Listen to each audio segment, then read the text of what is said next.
അധ്യായം 3. 2005 അമ്പലം. അമ്പലത്തിൻ്റെ പുറത്തിറങ്ങി ഷർട്ടിൻ്റെ ബട്ടൺസ് ഇടുന്ന പ്രകാശേട്ടൻ. പ്രായം 30. ഷർട്ട് ഇട്ട് കഴിഞ്ഞ് ചെരുപ്പിടാൻ പോകുന്നു. തേഞ്ഞു തീരാറായ പാരഗണിൻ്റെ ചെരുപ്പായിരുന്നു പ്രകാശേട്ടൻ്റേത്. ചെരുപ്പിട്ടുകൊണ്ടിരിക്കുമ്പോൾ തൊട്ടടുത്ത് കിടക്കുന്ന സ്ലിപ്പോൺസിൻ്റെ പുതുപുത്തൻ ചെരുപ്പ് പ്രകാശേട്ടൻ്റെ ശ്രദ്ധയിൽപ്പെടുന്നു. ചുറ്റും ആരും തന്നെ ശ്രദ്ധിക്കുന്നില്ലെന്ന് ഉറപ്പുവരുത്തിയ ശേഷം പ്രകാശേട്ടൻ കാലിൽ നിന്ന് പാരഗൺ ഊരി സ്ലിപ്പോൺസ് ഇടുന്നു. എന്നിട്ട് തിരിഞ്ഞു നോക്കാതെ നടന്നു പോകുന്നു. കഥാകാരി: ഇത് പ്രകാശേട്ടൻ. ആള് ഉടായിപ്പിൻ്റെ ഉസ്താദാണ്. കാശുണ്ടാക്കാൻ ഏത് കുടുക്കു വഴിയും കാശ് ലഭിക്കാൻ ഏത് വളഞ്ഞ വഴിയും പ്രകാശേട്ടൻ നോക്കും. ഹോട്ടൽ. ചെറുതല്ലാത്ത എന്നാൽ വലിയ ആഡംബരമില്ലാത്ത ഒരു ഹോട്ടൽ. ഹോട്ടലിൻ്റെ എൻട്രിയിൽ തന്നെ മുതലാളി ക്യാഷ്യറായിരിക്കുന്നു. 1000 ഒരു കെട്ടിനോട്ട് എണ്ണി തീർക്കാനുള്ള തത്രപ്പാടിലാണ് അയാൾ. പ്രകാശേട്ടനും ജോണും ഹോട്ടലിലേക്ക് കയറി വരുന്നു.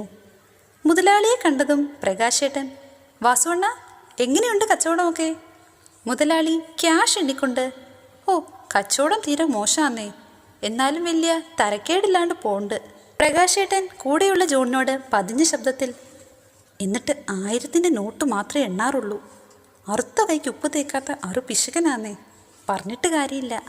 അവർ സംസാരിച്ചുകൊണ്ട് ഒരു ടേബിളിൻ്റെ അരികിലെത്തുന്നു. ഇരിക്കാൻ പാകത്തിന് ഒരു കസേര വലിച്ച് നീക്കിയിട്ട ശേഷം പ്രകാശേട്ടൻ: ഇരുന്നോന്നേ, നമ്മുടെ സ്വന്തം കട പോലെയാ. പക്ഷേ ആ വിചാരം ഇവിടുത്തെ കടക്കാർക്കില്ലാന്നേ ഉള്ളൂ. ജോൺ കസേരയിലിരുന്നുകൊണ്ട്: അതെന്താ? പ്രകാശേട്ടൻ ടേബിളിലിരുന്ന ഗ്ലാസ്സിലേക്ക് ജഗ്ഗിൽ നിന്ന് വെള്ളം പകർത്തുന്നതിനിടയിൽ: പൈസ കൊടുത്താൽ മാത്രമേ ഇവർ ഭക്ഷണം തരുള്ളൂ എന്ന്. എന്ത് കഷ്ടമല്ലേ. സപ്ലയർ വരുന്നു.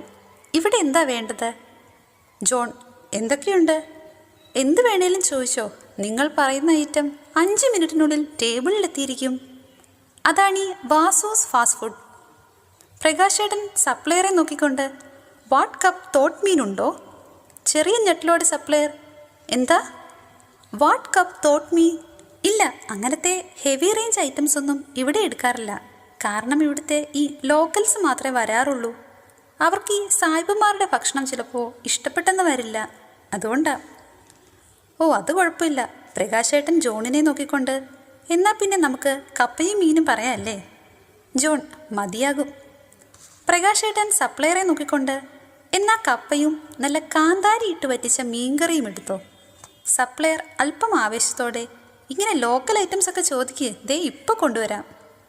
അയാൾ അവിടെ നിന്ന് പോകുന്നു. ജോൺ 2 കൈയും ടേബിളിൻ്റെ പുറത്ത് കയറ്റി വെച്ചുകൊണ്ട്: അല്ല പ്രകാശേട്ടാ, ഈ വാട്ട് കപ്പ് തോട്ട് മീൻ എന്താ? പാട്ടിയ കപ്പയും തോട്ടിലെ മീനും നമ്മുടെ ഇപ്പോഴത്തെ പിള്ളേരുടെ മെയിൻ നമ്പറല്ലേ ഇത്? ഇതുപോലും അറിയാത്ത ഇവനൊക്കെ ഏത് സായിപ്പിൻ്റെ മോനാണാവോ? ഭക്ഷണം കഴിച്ചു കഴിഞ്ഞ് ഉടുമുണ്ടിൽ കൈ തുടച്ചുകൊണ്ട് ഹോട്ടലിൽ നിന്ന് പുറത്തിറങ്ങുന്ന പ്രകാശേട്ടൻ ജോണിനോട്: അപ്പോൾ ശരിയെന്നാ, സ്ഥലം വാങ്ങാൻ താല്പര്യമുണ്ടെങ്കിൽ നാളെ തന്നെ പറയണം. ഉറപ്പില്ല പ്രകാശേട്ടാ, അമ്മച്ചിക്ക് ആ സ്ഥലം ഇഷ്ടപ്പെടാൻ സാധ്യത കുറവാണ്. പ്രകാശേട്ടൻ്റെ മുഖഭാവം മാറുന്നു. ചെറിയ നിരാശയോടെ: ഓ, എന്നാ പൊക്കോ, ഇനി ഇവിടെ നിന്നിട്ടെന്തിനാ? ശരി, എന്നാ കാണാം. ജോൺ അവിടെ നിന്ന് പോകുന്നു. ജോൺ കേൾക്കാൻ പാകത്തിന് ഒച്ചയിൽ: സൂക്ഷിച്ചൊക്കെ പോട്ടോ, പാണ്ടിലോറിയൊക്കെ പോണ റോഡാ. നിരാശ കടച്ചമർത്തിക്കൊണ്ട് സ്വയം നാറി കയ്യിലിരുന്ന കാശും കൊണ്ട് കപ്പയും തിന്ന് സ്ഥലക്കച്ചവടവുമായില്ല.